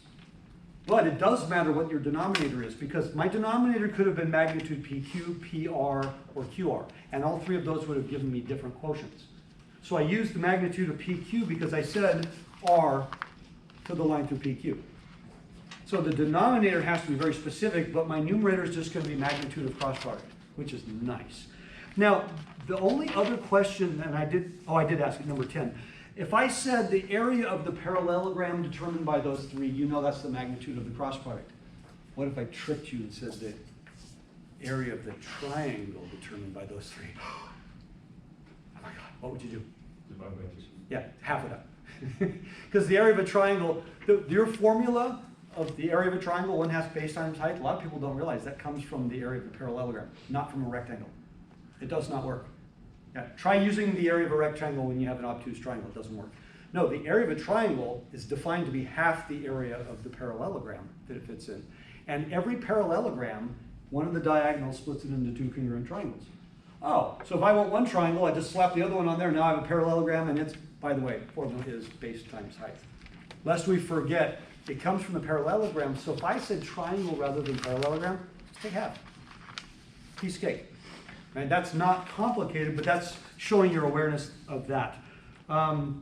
Again, no calculus in those problems. That's proofreading and just be careful. Now, where are we now? The motion problems. I like asking this question because it gives you a little bit of just, this is the only little bit of application we did. It's just an easy application. And because I'm using feet and seconds, yeah, if we got right down to it, people say, well, shouldn't you use 32 point, yeah, if you're going to get 32.18. In physics, when you do use 9.8, but that's actually incorrect. You should be using 9.81. Does anybody do that? I don't know. I mean, if you really want to get specific, it's not even 32.18. It's an infinite non-repeating decimal sequence because it's an irrational number. I'm saying just use 32. It makes the numbers easy. Right? I'm doing this so we have an example. If you guys watch the video, are these real problems or are these artificial problems? Artificial. They're very artificial because what is not being considered? Air resistance. Well, very specifically what? Air resistance. Yeah. And people say, what are you talking about? You saw my video. I always love this. See, I love Newton's laws. I actually had a student get up and walk out of a class once because I said, you do know that Newton's laws don't actually work. And he goes, what are you talking about? I said, and I actually had a ping pong ball that day. I rolled it across the room and it didn't make it to the other side. I said, isn't one of the laws that object in motion stays in motion? Unless acted on by something else. But what's it being acted on? Friction. Things of the same mass must fall at the same rate. I'm pretty sure that's not true. I just proved it. In a vacuum. You don't live in a vacuum and you never will have any experiments in a vacuum. Newton's laws are theoretical and don't actually, most of them don't apply on planet Earth, but they're a good starting point. So we ignored air resistance. There's a few different things. We said, we're just going to make this simpler. So really what happened is Alice and I were playing catch with the ball in our spacesuits in the vacuum. Then all of this is perfect.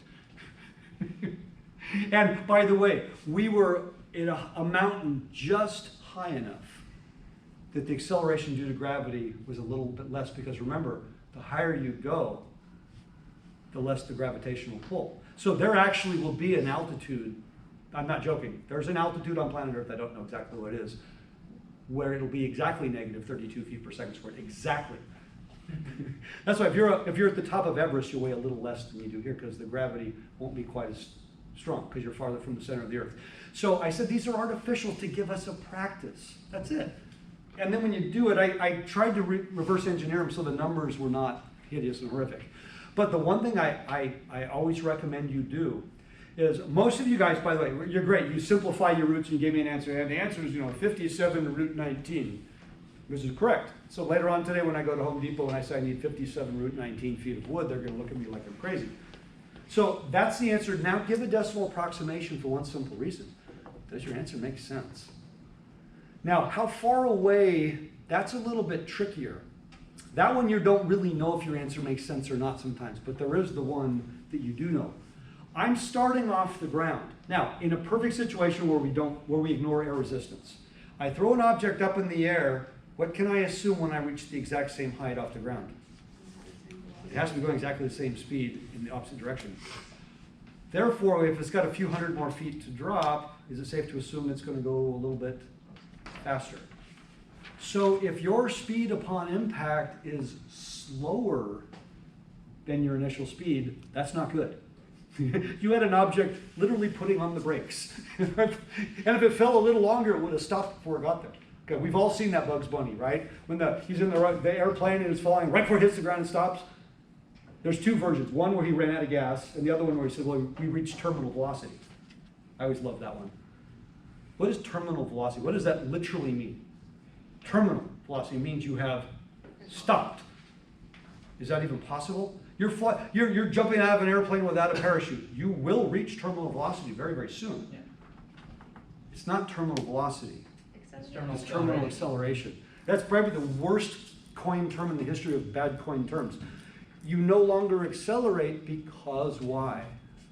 The external forces of air resistance now equal the gravitational pull, so you will no longer speed up. You won't stop. If only you could stop in midair. So we've created an artificial problem to give you just something to practice and make it easy. So don't overreach. Yeah. What is your policy on significant figures? You know, you're rounding it so it doesn't actually matter how many places. All I care about is that whatever you round to, it's correct rounding. A lot of folks round badly. The funniest part is calculus students in general, maybe the worst I've ever seen at calculator stuff. You all learn the rules of rounding. If the next number is 5 through 9, you go up. If it's 0 through 4, you go down. And calculus students still, I always tell people in a calculus class, if the answer has a pi in it, leave pi. Because in all the years I've been teaching, if they put that on the calculator, I absolutely 100% of the time expect a wrong decimal value. I have a calculator and I'm still going to write down the wrong decimal when a pi is involved because we don't know where to read. Yeah, if the answer is root 2, write root 2. But if we're talking about speed and things like that, I think it's wise to give a decimal approximation so you can know if your answer makes sense. Because, like I said, is it possible we made an error? Yeah, on the quizzes, most people's calculus was fantastic. And when they got to speed, a lot of folks actually used an incorrect number in their velocity vector. I think the number was 288, negative 288. Does that sound right in the quiz? I think in the quiz 4 or something like that, I think your velocity vector had a negative 288 in it. I had like 8 answers with a negative 224 in it. I don't even know where that came from, but that's not what the calculation would produce, which meant that their final answer, and I think one person actually did have it slowing down significantly. So that's what I'm saying. You need to do the calculation. If it's slowing down, you know you have an incorrect number somewhere. So that's an easy fix. Okay? Now, the hardest for most of us cluster is now the next group because now we have to use some calculus. I'm going to, there's probably more than one question because I'm not necessarily going to ask you 8 things on one thing. But I'm going to give you a position vector R of t. I'm going to ask you for velocity, acceleration, unit tangent, unit normal. I'm going to ask you for curvature. I'm going to ask you for tangential and normal components. Not necessarily all on the same question. But you're going to be asked all of those things. Some cases it might be circular motion, some cases non-circular motion. So you can use either set of formulas that at that time you say which one's going to be easier for me to use.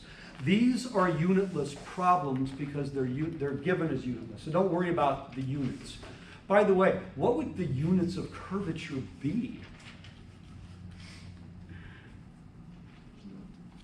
Do you know what it would be? It would be value per length. Curvature would actually be number per inch or per mile or per foot. It would actually be per. Because I mentioned, I think yesterday in class, curvature is always the reciprocal of the radius of the circle of curvature. And if the units of radius is length units, then curvature has to be the reciprocal of length. I don't want you to worry about that. I just want you to do the problem correctly. But that should make some sense to you. Those problems are critical. Now, I got a great question Alan asked me before class. You just turned in a quiz. You're feeling pretty good about everything you did. You really don't want to do the whole problem 2 different ways from beginning to end to make sure you did it right. You've got your AT and your AN, and you know there's multiple ways to compute them, so you go back through the whole thing. Or you can say, well, the answer to the question, I think the question was something like this. So your answer should be constant t plus constant n. I don't want you to tell me what those vectors are. You could. You did that on a previous quiz. So 6 of these, 5 of these. That's the answer. But why didn't I ask you for the components? Because when you go outside, the unit tangent points that way, the unit normal points that way. I don't need these, do I? Okay, so I need to go 10 in this direction plus 5 in this direction. That's a heck of a lot more useful, don't you think, if I'm trying to describe my motion? Oh, not component-wise. So most people believe the only check you could do is, I have to now find this vector, multiply it, find this vector, multiply it, add it all up, and does it equal this one? Because this one was easy. That is an absolutely correct check that will take a really long time. It's correct. And on a quiz, you can get away with that. Can't do that on an exam. Because your check will be longer than the problem. So there's another check that's a bit easier. Remember I said there's a Pythagorean relationship between these three? You remember what it is? This squared plus this squared must be the magnitude of this squared. How many use that as a check, by the way? I would hope that all hands go up. If it checks, it would be impossible to be wrong. And if it doesn't check, then I have an error. But I don't have to redo the entire problem by finding every bit and piece to check. There's nothing wrong with that, except that it's really long. This problem wasn't asking you for the unit tangent or unit normal vector. It was asking you for the components that says how much in this direction, how much in this direction, when I go outside. And the check is use the Pythagorean relationship. That's just so much simpler. And that way, again, if it checks, it can't be wrong. Now, what if it doesn't check? Well, then you know one of them's incorrect. Yeah, did that happen to anybody? And you got to figure out which one's in. Yeah, that's the nightmare. And on an exam, you may not be able to do that. You may just have to go with it and say, oh, okay, I'm going to go with this. I know I have an error, but I probably am mostly right. Okay, now, what do you get to bring tomorrow? Well, I will bring a classroom set of scientific calculators. My favorite one, did I bring it? I didn't bring it. The departmental math department calculators. We have those simple Casios. I love those. They are the most user-friendly, easy calculators on planet Earth to use. And everything you'll ever need is a main function key anyway. You don't have to scroll or go through a menu. How much calculating are you going to do? Well, how much did you do on the quiz? You told me the angle between two vectors, and you told me the speed upon impact. That's pretty much it, huh? You might want to check your Pythagorean theorem when you're... Are you going to be using a calculator much on the test? No, hardly any. But you have to have something that's easy to use. You can't use the graphing calculator if it has calculate functions until I'm asking you derivatives, and later you're going to be doing integrals. So it's an unfair advantage. By the way, there's a legal precedent. If one person can use a graphing calculator that has calculate functions, then every student not only can use one, they have to be provided with one if they don't have one. That's absolute black and white, no gray area. No, we're not going there. It's called equal access. Yeah, so it'd be like saying, well, Liam, you can use Desmos to take your test, okay? You're like, yeah. Yeah, probably wouldn't be fair to the rest of you, you know? So everybody, just cheap calculator. I'll bring some if you don't have your own cheapo. It's always better to have your own because there's nothing worse than taking a math test using a calculator you've never held before. And the first question you ask me, Mr. Brown, how do I change the mode from degrees to radians? I'll get asked that 10 times. Or where's the exponent key? Much better if you have your own because you're comfortable. You just can't use a calculator because that gives an advantage that is, it's an unfair advantage. Now, formulas. In every class I teach, calculus and above, I have the same rule. Any theorem, formula, definition that we have derived in this class, you can write down. In other words, you can't write down your derivative and integral formulas from Calc 1 and 2. That's the incoming knowledge. But what derivatives have we been taking? Really, sine, cosine, polynomial, e to the x, the stuff that you already know. That's not going to be an issue. How many of you right now could tell me both versions of the normal component of acceleration? You probably should write it down. Tangential component of acceleration? Write it down. The projection of one vector onto another? Probably should write it down. These are things you've learned in this class. What about my trig wheel that has all the sines and cosines of every angle? First of all, I always laugh that anybody would write that down and bring it to a calculus test because you have a calculator. Why would you need to write even one thing down? And you're going, God, I can't remember the cosine of 0, so put cosine of 0 in your calculator. Well, should I be in radian or degree mode?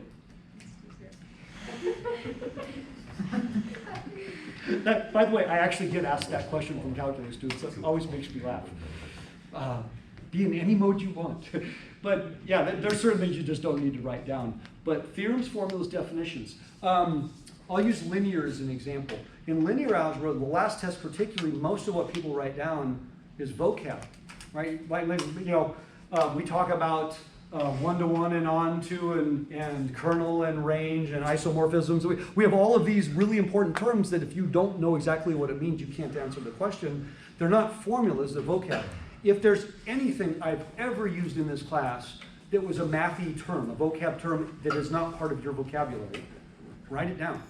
Because if I ask the question, you go, God, I understand everything, but I don't remember what that word means. Then you're kind of stumped for a moment.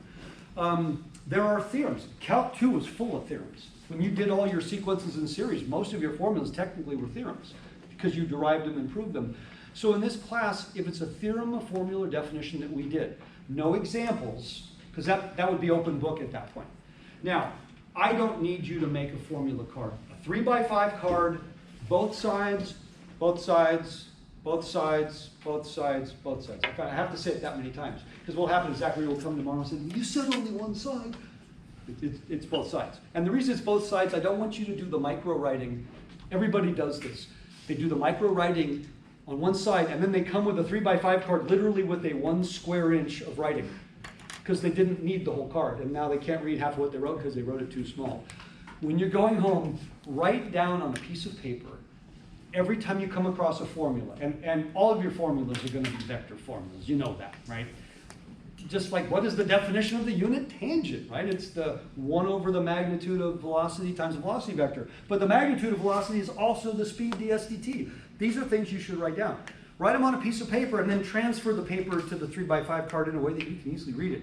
Now, when you're sitting down and taking the test, how often will you refer to that card? Most people. Not once.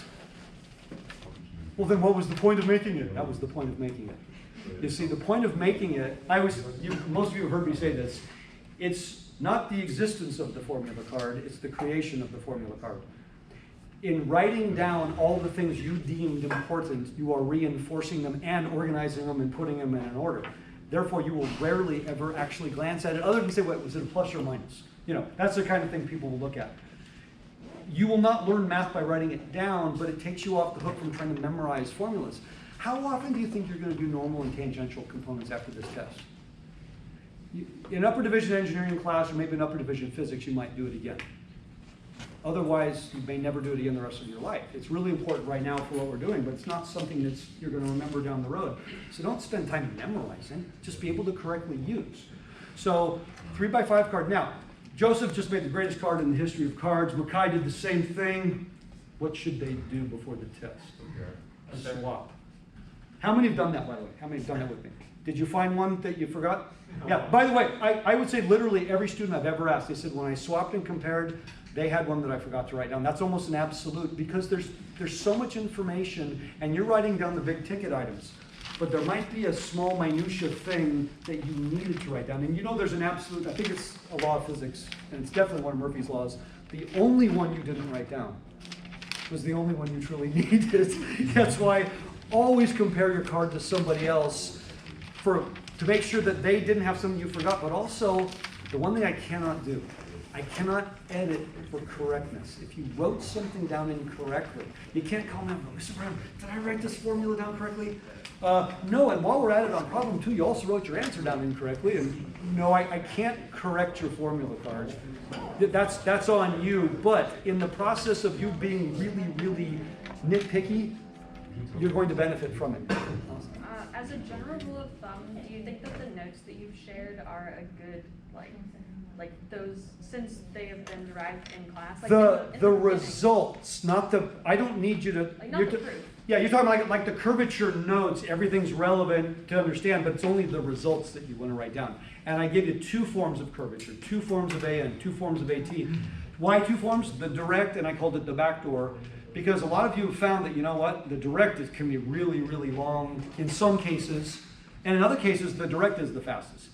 I want you to write them both down, therefore, when you're doing the problem, but only write down the results. You don't have to write down any derivations. You're not going to be asked to derive anything.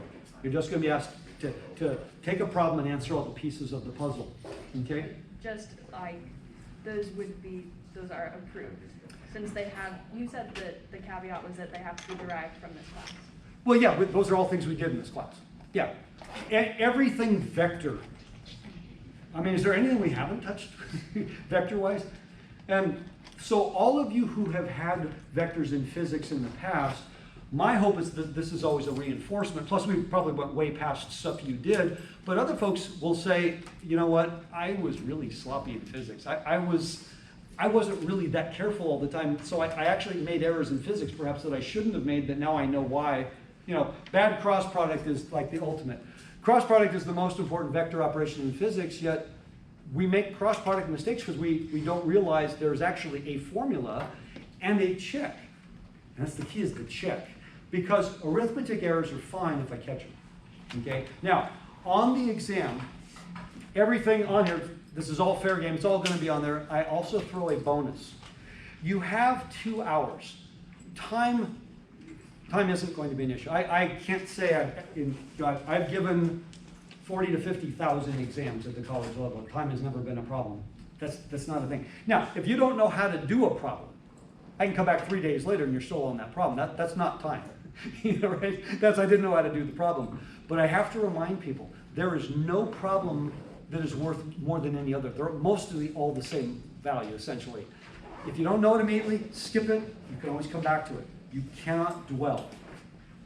Okay? It's a 600-point test. Most of the problems are worth 26 points. That's 4 2/3%. That's not a make or break. But if I spend a half an hour on that problem, that might cost me at the end of the test. You have to know enough to move on.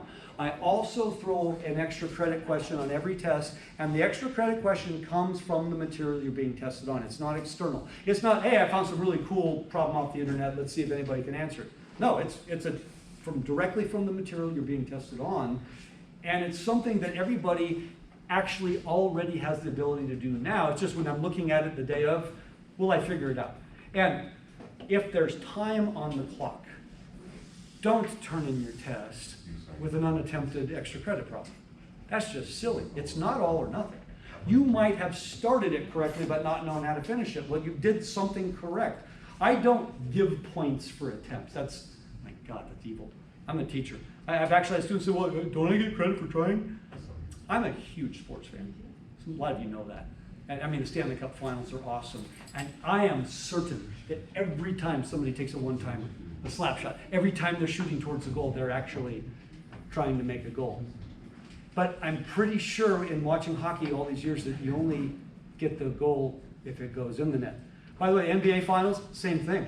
Everybody was trying to make baskets, right? But you only got credit for the ones that went in. So no, you don't get credit for writing some gibberish down. No, you get credit for what you did correctly towards an answer. That's why problems aren't all or nothing. If I don't know how to do the whole problem, but I can do part of the problem, you have demonstrated some measure of understanding. That's why I caution you, don't leave things blank when you turn in a test. Even if you think your attempt is just silly, a blank problem is nothing. Your silly attempt still might be nothing, but it might be something. You actually may have been on the right track, but you just stalled. And you get your test back and go, wow, I got half the points on that one. I didn't think I was going to get any. Well, maybe you did half the problem. And here's the other thing. I give you credit for what you did correctly towards an answer. So, Mackay's working a problem, he runs out of time, you stop halfway through. Samuel's working a problem, he has all the time in the world, he gets to the same point, and then he just starts making errors left or right. You forgot how to add, you forgot how to multiply, you forgot what the shape of X was, and just start writing gibberish left and right. We count 157 errors.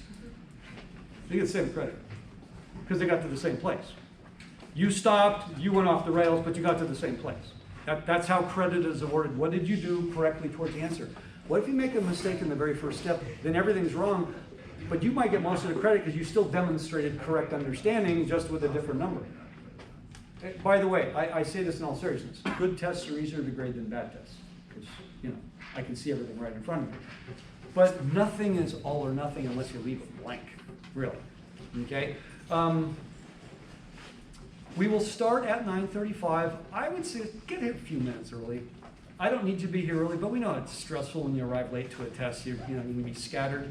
And I've already noticed, like this morning, I got on campus really early, but there were knuckleheads driving onto campus. I mean, I had people running stop signs left and right because they don't know where they're going.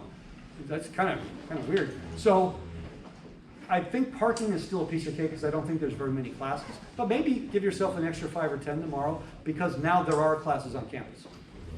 You know, and of course that's the day there's the accident on the freeway. I was driving here, well actually my son brought me this morning because he needed the car because I had to take my wife. And what was interesting to me, I live 3 miles west of here. 9 to 10 minutes is the norm. It took me 22 minutes to arrive today.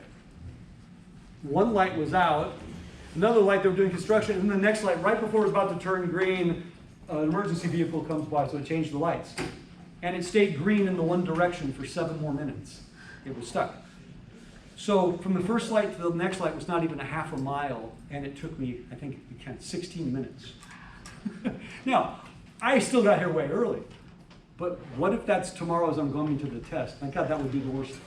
You wouldn't be stressed out, right? No. So leave a few minutes earlier. Okay, let's go ahead and stop that. Let me do the roll thing.